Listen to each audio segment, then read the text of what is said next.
Paz do Senhor, aleluia, glórias a Jesus, glória a Deus. Deixa eu pegar meu óculos, eu não consigo te ouvir direito. Abra sua Bíblia no livro de Atos.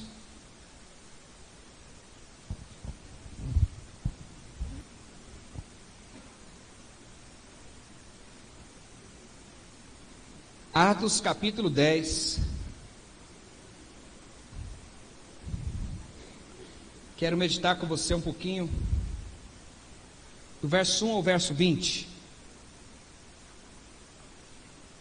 Uma das principais marcas de um obreiro, de um líder de célula, de um supervisor, de alguém que está investido de autoridade, alguém que está dando cobertura para outra pessoa, seja um pai, seja uma mãe, seja um líder, um coordenador de ministério, em que posição ele estiver, eu gostaria que você entendesse comigo qual é a principal responsabilidade de uma pessoa que ela tem debaixo dela, esse debaixo é só uma questão estrutural, mas ela tem sob a liderança dela, qual é a principal responsabilidade de um líder, de um obreiro, de um pai, de alguém que está investido de autoridade? O Senhor nesses dias, Ele tem desejado nos levar para uma experiência na vida de oração. Irmãos, um líder bem-sucedido, um pai bem-sucedido, um profissional bem-sucedido, um líder de célula, um supervisor bem-sucedido, quando eu falo bem-sucedido é naquilo que agrada a Deus, não vai ter alternativa. A coisa mais importante para o líder de célula, quantos líderes de célula nós temos aqui? Levante a mão, alto, deixa eu ver. Líderes de célula, deixa eu ver, levanta alto, líder de célula. Muito bom. Supervisores, setor ou área, quantos? Levanta a mão alto. Isto, muito bom. Membros de célula, compromissados, líder em treinamento, levanta a mão. Parabéns, parabéns, glória a Deus. Auxiliares, muito bom, parabéns, muito bom. Queridos, nada nós vamos conseguir, absolutamente nada, nem eu nem você, não importa qual é o tamanho, qual é o peso do nosso crachá.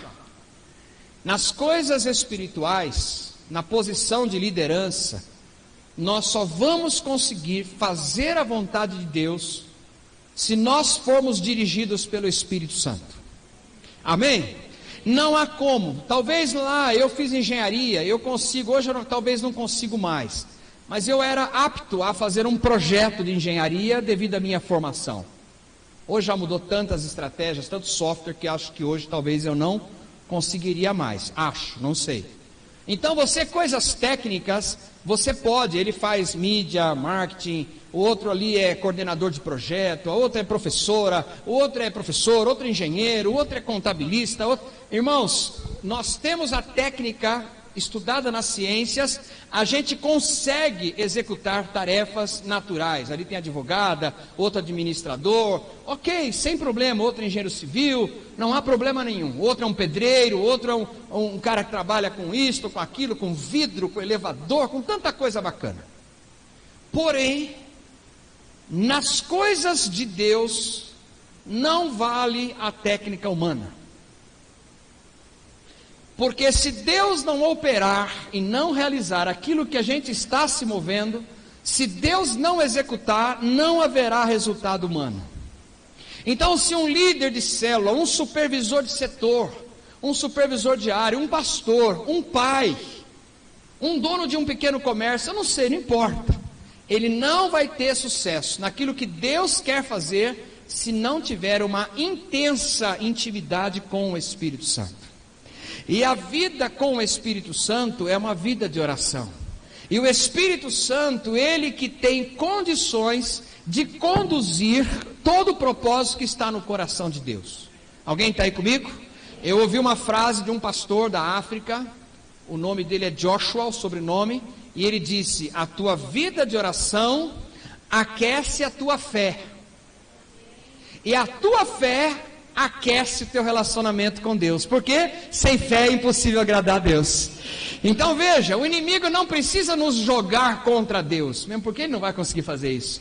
né? Mas o que ele pode tentar fazer? Ele pode tentar colocar bloqueios na minha vida de oração. Por quê? Preste atenção, faz um teste. Não faz não. Puxa, está gravando.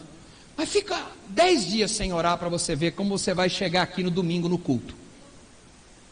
Meu irmão, você vai chegar aqui, você vai chegar na célula, parece que está tudo estranho. A canção está estranha. O irmão já me olhou com uma paz do Senhor diferente, está estranho. Por quê? Não é porque está estranho, é porque as coisas espirituais, elas só ganham colorido de Deus quando a gente está numa intimidade de vida de oração. Então o líder fala assim: ai pastor, essa minha célula, não sei. Não fale mais da tua célula, desenvolva a tua vida de oração. Mas espera aí pastor, não, a tua vida. Não, mas o irmão aqui, não esquece o irmão. Você, desenvolve a tua vida de oração. Amém? Aqui em Atos capítulo 10 tem uma passagem muito interessante que conta a história. Eu acho que eu já até preguei isso aqui ano passado. Até talvez se eu estiver repetindo, você me perdoa, mas eu acho que esses conceitos nós temos que estar toda hora aprendendo. Atos capítulo 10, versos de 1 a 20, diz assim: morava na cidade de Cesareia um homem de nome Cornélio. Ele era um cara importante da chamada corte italiana. Este homem era piedoso e temente a Deus com toda a sua casa, e que ele fazia muitas esmolas ao povo, e de contínuo ele orava a Deus. O Cornélio orava a Deus, ele falava com Deus. Olha o verso 3: este homem observou claramente, durante uma visão, cerca da hora 9 do dia, um anjo de Deus que se aproximou dele e lhe disse: Cornélio. E este, fixando nele os olhos e possuído de temor, perguntou: o que é, Senhor? E o anjo lhe disse: as tuas orações e as tuas esmolas subiram para a memória diante de Deus. Repete comigo: minha oração sobe em memória diante de Deus. O que é memória diante de Deus, gente? É que cada oração que eu faço a Deus, isso fica registrado lá na memória de Deus. Ele não esquece nenhuma oração que eu faço. Posso ouvir um glória alguma coisa aqui? Subiu em memória, subiu em memória. Cornélio estava orando, gente? Ele estava dando esmola ao povo, ele tinha um coração generoso, mas não vou entrar nessa área de generosidade, eu vou entrar na área de oração. Amém? Ele orava de contínuo a Deus, de contínuo, ou seja, era um homem que tinha uma prática de oração. Quem está aí comigo? Uma prática de oração. Olha o verso 5, ó. Agora, olha o anjo falando com ele: envia mensageiros para a cidade de Jope e manda chamar Simão, que tem por sobrenome Pedro. Ele está hospedado com Simão curtidor, cuja residência está situada na beira-mar. E logo que se retirou o anjo que lhe falava, Cornélio chamou 2 dos seus domésticos e um soldado piedoso que estava a seu serviço, e havendo-lhes contado tudo, enviou-os para a cidade de Jope. Aquele anjo disse o seguinte: Cornélio, a tua oração está em memória diante de Deus. Amém? Então imagina aqui, ó, imagina aqui comigo, ó. Cornélio orou, ficou uma caixinha aqui, ó, um arquivo aqui, ó. O pessoal da informática gosta disso. Ficou uma caixinha aqui em memória. Está lá diante de Deus. Sim ou não? E o anjo dá um comando para eles: manda os homens ir lá numa cidade chamada Jope e manda chamar Simão, por sobrenome Pedro, que ele está na casa de um outro Simão, que era um curtidor, trabalhava com couro, e manda ele vir aqui. Gente, está em outra cidade. Simão Pedro não tem noção de quem é Cornélio. Cornélio não era judeu, ele era um gentio. Gentio era todos aqueles que não eram judeus. Esse gentio está orando a Deus, está ficando lá numa caixinha em memória de Deus. E agora Deus fala para ele assim: manda um anjo lá. E Pedrão está lá de boa, está na casa do amigo dele Simão. E olha o que acontece no verso 9. No dia seguinte, indo eles de caminho, estando já perto da cidade, subiu Pedro ao eirado por volta da hora 6ª. Com qual finalidade? A fim de orar. Pedro foi fazer o TSD dele. Pedro foi fazer o tempo sozinho dele com Deus. Foi orar. Olha o verso 10. Pedro, estando com fome, quis comer, mas enquanto lhe preparava a comida, sobreveio-lhe um êxtase. Então Pedro viu o céu aberto e descendo um objeto como se fosse um grande lençol, o qual era abaixado para a terra pelas 4 pontas, e contendo toda sorte de quadrúpedes, répteis da terra e aves do céu. E ouviu-se uma voz que se dirigia a ele, dizendo: levanta-te, Pedro, mata e come. Mas Pedro replicou: de modo nenhum, Senhor, porque jamais comi coisa alguma imunda. E segunda vez a voz lhe falou: ao que Deus purificou, não consideres comum. Sucedeu isso por 3 vezes, e logo aquele objeto foi recolhido ao céu. Gente, presta atenção. Cornélio está orando, e a oração dele fica em memória lá diante de Deus. Amém?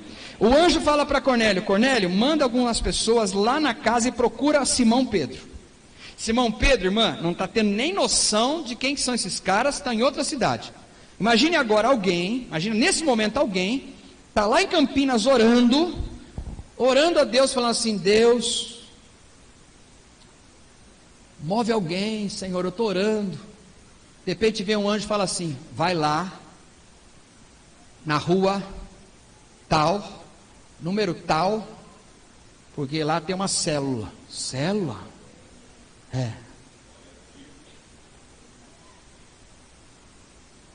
Só que eu sou líder de célula, eu sou o Simão Pedro, eu não tenho nem ideia que aquela pessoa orou desesperada procurando algum lugar para ela ouvir falar de Deus.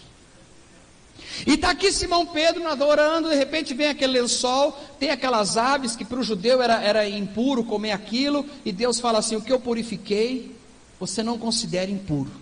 Até aí, querido, Deus está tratando com Pedro, mas ele não sabe de absolutamente nada. De repente, olha o que acontece. Vocês estão aí comigo? Verso 17: enquanto Pedro estava perplexo sobre qual seria o significado da visão, eis que os homens enviados da parte de Cornélio, tendo perguntado pela casa de Simão, pararam junto à porta. E chamando, indagavam se estava ali hospedado Simão por sobrenome Pedro. Os caras começaram a perguntar: onde é a casa do Simão Curtidor? Onde é que é? E o pessoal falando: vira ali, ó, tem uma padaria, vira à direita, e não sei o que. Chega na porta, e Pedro ainda está tentando entender o que era aquela visão de Deus. Ele está ainda usufruindo de uma visão espiritual. É um negócio muito louco. Verso 19: enquanto meditava Pedro acerca da visão, disse-lhe o Espírito: estão aí 2 homens que te procuram. Levanta-te, pois, desce e vai com eles, nada duvidando, porque eu os enviei. Olha para mim, por gentileza, deixa eu te explicar um princípio espiritual, que às vezes nós estamos com dificuldade para entender. Parece coisa de louco, Sérgio? Hein, Rafa, não parece coisa de doido, David? Não parece coisa de louco? Divino, não parece coisa maluca? Pastor Ismar, não é uma coisa que nenhum cientista explica. Como é que é isso? Não parece coisa de doido? Só que esta deveria ser a normalidade da minha vida e da sua. Esse deveria ser o normal. Este era o normal, Juliana, da igreja primitiva. Pareceu bem a nós e ao Espírito Santo enviar Paulo e Barnabé. E quando Pedro toca a campainha: ô Pedro, tem 2 caras te chamando. O Senhor acabou de falar comigo que foi Ele quem enviou, e eu tenho que segui-los, porque o Senhor que enviou. E Pedro não está sabendo de nada. O que é que vocês estão me procurando? Não, o nosso Senhor lá estava orando, o Cornélio, ele estava orando, chamou a gente, falou que Deus apareceu para ele, mandou te procurar. E nós viemos, nós viajamos, tanto é que eles não voltaram no mesmo dia. Pedro mandou entrar, eles dormiram, pousaram, no dia seguinte retornaram para a cidade de Cornélio. Quando ele chega lá, Cornélio está com uma multidão reunida na casa, até parecia nossas células, eles estavam reunidos, a multidão. E aí então o Pedro olha assim: o que é que vocês estão querendo? Mandaram me chamar por quê? Falou: olha, o anjo apareceu e mandou buscar você, porque você ia falar algo para a nossa vida que ia transformar a gente. Jesus começa a pregar e falar sobre Jesus. Enquanto Pedro estava falando de Jesus, diz que desceu o Espírito Santo. Eles foram batizados no Espírito Santo, começaram a profetizar, começaram a falar em línguas. Ei, irmão, Cornélio conhecia Pedro? Pedro conhecia Cornélio? Fala para o vizinho aí: mas Deus nunca deixa uma oração sem resposta. Um líder de célula que leva muito a sério a sua vida de oração em relação àquela pessoa que ele quer para Jesus. Não é você que vai convencer aquela pessoa, não é você que vai argumentar, você vai orar. Deus vai colocar em memória diante dele. Enquanto você está orando aqui, Deus vai mover o cara lá no meio de um sono. Ele vai ter um sono, que estranho, hoje eu tive um sonho com o Gabriel, que estranho, faz tempo que eu não falo com o Gabriel. Ô Gabriel, tive um sonho com você, cara. Rapaz, eu estava orando por você ontem, preciso falar algo da parte de Deus. Ei, parece coisa de louco. Esse deveria ser o normal de cada célula. Eu vou trocar o tempo do verbo. Este é o normal da sua célula. Este é o normal da tua célula. Este é o normal da tua igreja. Domingo tinha uma pessoa aqui no culto que não aparecia aqui há 3 anos. E essa semana eu orando me veio ela à memória. Falei, Senhor, por onde anda? Alcança. Eu estou aqui naquele mover, quem estava aqui domingo de manhã. De repente eu olho ali. Até fui para cá. Me gelou, porque eu só orei por aquela pessoa. Aí ela pegou, ela ou ele, não sei, pegou a bispa lá na porta e falou assim: eu estava desviado ou desviada, não sei, eu nunca devia ter saído daqui. Ninguém visitou, ninguém passou WhatsApp, ninguém telefonou, mas eu estava orando e de repente o Espírito Santo me trouxe a imagem daquela pessoa. Falei, Senhor, por onde anda? Domingo estava aqui, ela falou, não sei, me deu uma vontade, eu peguei minha família e vim. E daqui eu não saio nunca mais. Mas isso é por causa que é o Senhor, apóstolo. O Senhor é apóstrofo. Não é não. Eu só estou te compartilhando o poder da oração. Eu estou te compartilhando o que é dobrar um joelho e ficar lá 15, 20 minutos procurando ter intimidade com o Espírito Santo. Fala alguma coisa aqui, pelo amor de Deus. Líder de célula, deixa eu falar uma coisa. Principal responsabilidade tua. Supervisor, tua principal responsabilidade é ter uma intensa vida de oração. Não adianta o Rodolfo te pressionar, o Jair te pressionar, o Jair, eu, o Edinaldo. Não adianta o supervisor ficar no teu pé. Olha, sabe o que vai acontecer? Você vai criar uma inimizade. Não adianta. Tem que ter vida de oração. Porque aquilo que você está orando em favor da tua célula, em favor do teu setor, em favor dos teus filhos. Eu tenho um adolescente e um adulto em casa. Vocês sabem que não é fácil criar filho de 20 anos e o outro adolescente. Mas às vezes eu estou orando, falo, Deus, assim assado cozido. Daqui a pouco vem um adolescente, chega na minha frente, pai, eu estava pensando assim, o que você acha? Eu tinha orado ontem. Porque a hora que eu oro, fica em memória de Deus. E Deus vai mover de outra forma para trabalhar lá. Fala para quem está do seu lado aí, porque Deus não deixa nenhuma oração tua passar batido. Fica em memória dele. Quem está aí comigo, fala alguma coisa aí. E quem aprende esse segredo não anda mais em ansiedade. Quem aprende esse segredo não anda mais em agressividade. Não fica forçando a barra em cima das pessoas. Por quê? Porque a hora que você ora, Deus começa a mexer lá na cidade de Jope. Deus começa a mover uma pessoa lá. Deus começa a falar uma pessoa lá. Você está aí comigo? Alguém está aí comigo? Irmãos, ore. Vá falar com Deus. Olha que interessante aqui, ó. Quer ver? Olha Atos 13 aí do ladinho aí, ó. Vira a Bíblia aí, 2 ladinhos para frente aí, ó. Eu estou orando, querido. Domingo foi quase um culto que eu estou orando. Falei, Senhor, eu quero cultos na IAC, nas células, onde as pessoas não consigam nem abrir o portão. Que as pessoas comecem a chorar lá na garagem. Lá no portão o diácono já vai falar em línguas, em vez de ficar batendo o papo furado lá no portão. O acolhimento vai conseguir se ter em pé. Louvor vai ter que soltar o instrumento. Posso ouvir um amém nesse lugar aqui ou não?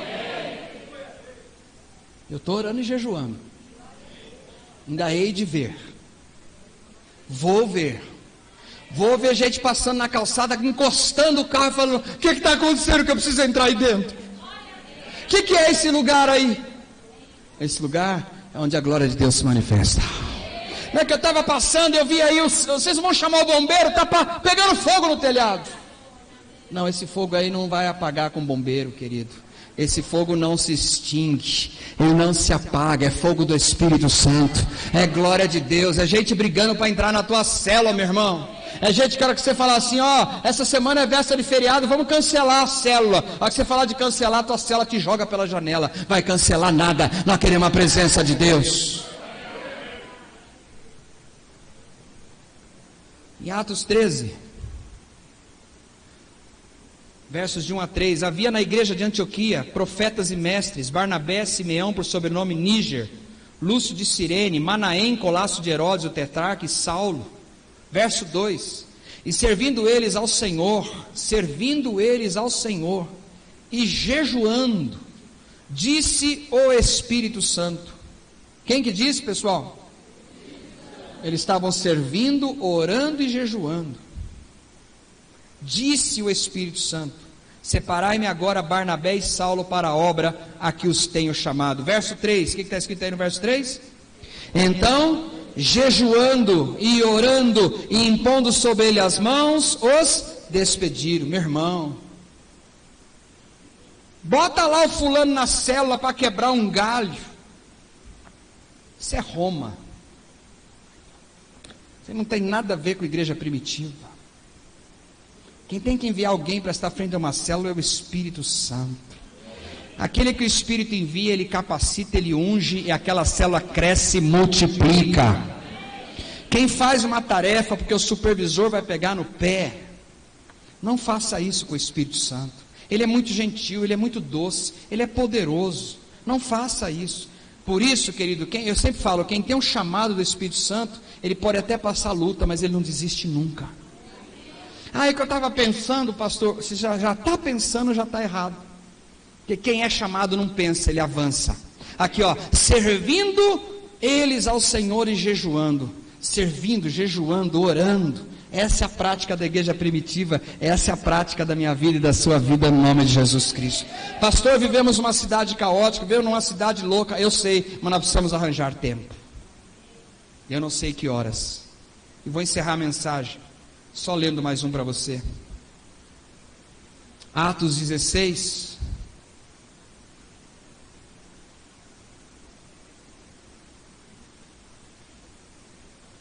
Verso 6. Aqui Paulo está numa viagem missionária com Timóteo. Essa aqui me marca, me impacta. Olha o que a palavra de Deus diz. E percorrendo a região frígio-gálata, o que está escrito aí, gente? Verso 6, vamos lá, 1, 2, 3 já. E percorrendo a região frígio-gálata, tendo sido impedidos por quem? De pregar a palavra na Ásia. Eles estavam indo para a Ásia para pregar a palavra. O Espírito Santo falou assim: não quero que vocês vão para lá. Não, mas eles estão indo pregar a palavra. Mas o Espírito Santo não quer.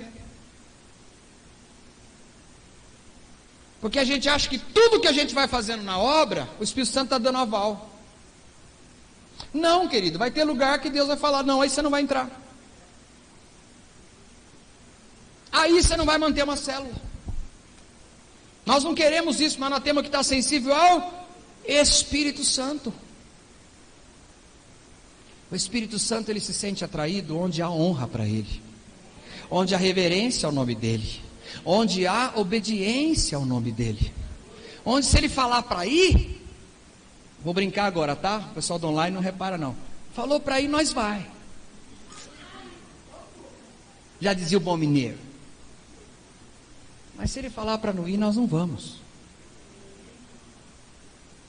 Amém ou não amém?